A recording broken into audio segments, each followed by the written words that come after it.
तेरे नजरों को नजरों से वार करूंगा, तू बचेगी नहीं आज, तेरे जवानी का शिकार करूंगा।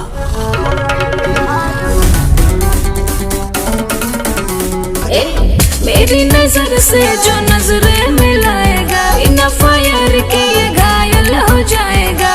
रचा कर में होता है रचा कर में, तो जवानी के जुगाड़ में यूपी बिहार भाई लोग नमस्कार। आप लोग कैसे हैं? आशा करता हूँ कि आप सब बहुत ही अच्छे होंगे। जी हाँ दोस्तों, आप सभी को बता दूं कि आपके चाहता singer global star Khesari Lal Yadav ji ने आप सब के लिए बहुत ही हाल गाना आप लोग के बीच लेकर आ रहे हैं। जी दोस्तों, जिस गाना का नाम है खिलाड़ी ने की। जी तो खिलाड़ी ने की बहुत ही हाल गाना। जी तो कल सुबह में 6:45 पे आप लोगों को ये सॉन्ग देखने को मिलेगा। जहाँ तो बहुत ही हाल वाला नंबर 1 ट्रेंडिंग में चले वाला सॉन्ग है। जहाँ तो आप सभी को बता दूँ कि इस सॉन्ग पर गाए थे पहले पवन सिंह ने। जहाँ तो उसी ट्रिप पे आप लोगों को चाहता ग्लोबल स्टार खेसारी यादव जी गा चुके हैं। जहाँ तो इस सॉन्ग को गाए हैं आपके चाहता सिंह ग्लोबल स्टार खेसारी यादव जी, और फीमेल सिंगर है श्रीपीराज जी, और म्यूजिक से लगे हैं आर्या शर्मा, और गीत लिखे हैं आपके चाहता राइटर कृष्णा बेदर्दी जी ने। जी हाँ तो कृष्णा बेदर्दी जी ने कल सुबह में 6:45 पे सारेगामा हम भोजपुरी पे, जहाँ तो सारेगामा हम भोजपुरी पे ये सॉन्ग रिलीज होगा। जहाँ तो बहुत ही हाल लगा जो नंबर 1 ट्रेंडिंग में चलने वाला गाना। जहाँ तो